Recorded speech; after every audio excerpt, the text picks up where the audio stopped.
Určite budeme využívať v kuchyni aj v tomto vstupe topinambur. Andrejka, ako vždy máš pravdu, pretože ten hrá hlavnú úlohu. Polievku máme hotovú, vy ste ju aj celkom stihli dokončiť v tom prvom vstupe, takže už len taký finálny záver bol na ňu, takže vieme, ako sa pripravuje, ako vyzerá. A teraz ideme na druhý recept a opäť si ukážeme takú tú veľkorysosť toho topinamburu, pretože on môže byť hoci kde, hoci akom jedle. Takže čo budeme pripraviť, Andrea? Budeme pripraviť teraz taký zlaný koláč, zlaná torta z topinambur. Lebo naozaj chuť topinambur, podľa toho, ako to spracujeme, tak získa, je to zaujímavé, keď to zjeme vareným alebo duseným s cibulou, jednoducho, alebo to môžeme nakrájať a dusiť len s ceznakom, olej, ako šampiňóny krajané napríklad, v takom spôsobom. Vždy čiže aj ako príloha, ako hlavné jedlo. Dokonca aj, ty si hovoril, že v súrovom stave, možno do nejakých šalátov. Určite. Aj teda, keďže on má takú tú neutrálnu, možno takú malinko nasladlú chuť aj do dezertov? Aj do dezertu z toho niečo sa môže robiť. Napríklad ako dezert by sme mohli používať tieto medaľonky. By sme mohli ich mixovať napríklad a použiť napríklad, toto je lekvár žem z topinambura čučoriedky. Napríklad z toho by sa mohlo kombinovať, ja si viem predstaviť veľmi dobre taký krém z mascarpone, napríklad topinambur, žem a tieto fajné medaľonky, hej. Tak a do toho by sme mohli potom samozrejme pridať tie topinambur zabalené v čokoláde. Áno, takže naozaj veľmi široké využitie. Teda až mi je čudné, že som to ešte nepoužila vo svojej vlastnej kuchyni. Musím sa priznať, Andrea, ale po dnešnom dni to teda napravím. Možno to je aj to, že v bežnom obchode to nenájdeme. Nie všade, dnes to nájdeme. Už vieme. Treba, áno. To je to, že možno s tým, že je to malo, ľudia malo pýtajú, tak málo sa aj na tie obchody ponúka. Áno. Dobre, takže poďme na ten slaný koláčik. Ja už poviem, že ty si predpripravil takú klasickú lístkového cesta, áno. Je to z lístkového cesta, dobre? Áno, jednoduché. Do toho sme dali olej, cibula. Vyložili sme to aj papierom na pečenie. Áno, jasné, áno. Môžeme, nemusíme, ak nepoužívame papier, vysypeme. Alebo ani nemusíme, keďže to je lístkové cesto, aj dosť masné? Je to masné, ale ja som vybral také menej masné, aby sme nemuseli dať olej navyše a tak ďalej. Tak preto som dal radšej papier. Dobre, a ty si tie okraje poodkrajoval, Andrea, ale sme si ich ešte nechali, pretože ich budeme potrebovať. Budeme používať návrh ako kvázi zlaný mrežovník. Dobre, takže výborne, takže ideme teraz na tú plnku, povedz čo. Áno, dali sme tam olej, cibula. Môžem ti to pomiešať. Vedľa sme si pripravili klasická bešamel, ktorý budeme používať. Ukážem potom. Do toho budeme dať, samozrejme je to na nás. My dneska používame základ, je vždy topinambur samozrejme, ale budeme používať mrkva, cuketa a s tým, že spolu varíme, tak som to niesol. Aj čili, ty si zlatý, dobre. Môže, ale nemusí byť, samozrejme. Môže, ale nemusí, lebo je to mal naozaj na nás. Čiže tento koláčik bude taký, dá sa povedať, že vegetariánsky. Je to také, áno, je to na vegetariánsky spôsob. Ale môžeme tam pokojne možno aj nejakú šunku, slaninku alebo hoci čo dať však. Áno. Dobre.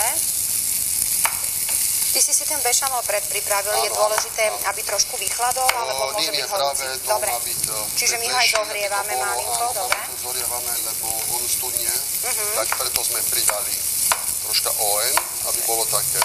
A bešamel teda klasicky, dali sme maslo, múka, mlieko, čierne korenie, solík a muškatový oriech. Dobre. Tu budeme používať prvý vstup, tú polievku sme používali šafran. Tu na záver budeme používať trošička kari korenie. Ja musím priznať, milujem kari korenie. Tak aj chuť, aj farba.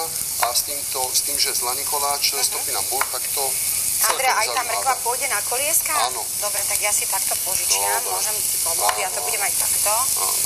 Toto stačí naozaj trošička, dusíme 5 minút, lebo aj tak potom ideme zapiec, to je tiež dôležité, zapečieme tých 20 minút, 20-25 minút na 180-200 stupňov, záleží aj doma, aký máme rúru. Áno, a do vyhriatej rúry to treba dať asi, áno, radšej to.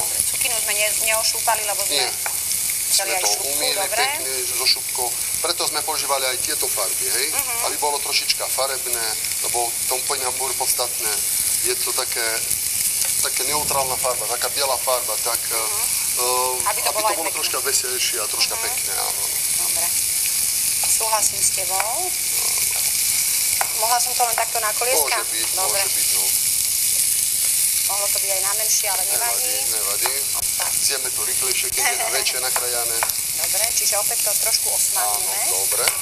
Pridáme trošička soli. Aj korene dáme? Trošička čierne korene.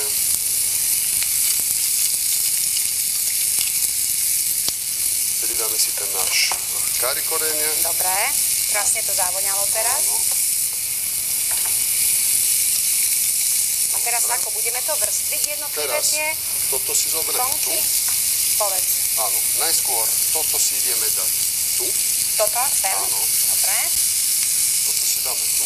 Takto. Dobre. To dáme na bok. Zalejeme to tým bešamelom. Zalejeme s tým bešamelom troška, nedáme veľa. Takto.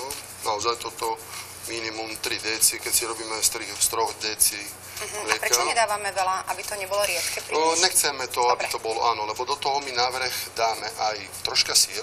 Ten sa tiež roztopí. Áno, ja som vybral udený oštiepok, ktorý, ale to budeme dať naozaj len na vrch, aby sa to pekne roztopilo. Čiže teraz dáme tú zeleninu na to.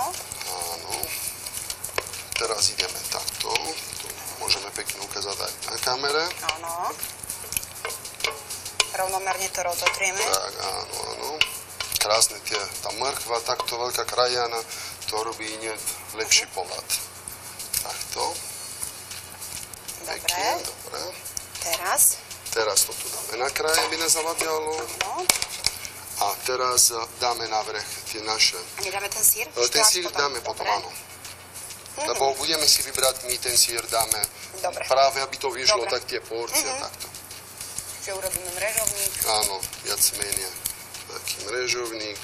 Tak, klasické domáce, možno to je to, že aby aj tie deti trošička jedli aj tá zelenina, lebo vieme, že deti, no keď povieme zeleninu, je zelenina a ten topinambur napríklad z toho sa dá robiť aj krásne zeleninové fašírky používaným z topinambur, že aj tá múka by sa mohla používať, tak a jednoducho tam ti poviem pravda, že deti by si nešimli, že tam meso je. Dobre, takže ty tam poukladáš syr, šupneme to do rúry a je to a pečieme. A je to za tých 20 minút pripravené. Dobre, Andrea, výborne, takže ďakujeme za druhý tip, ešte to trošku podrieme žltkom, no a ideme.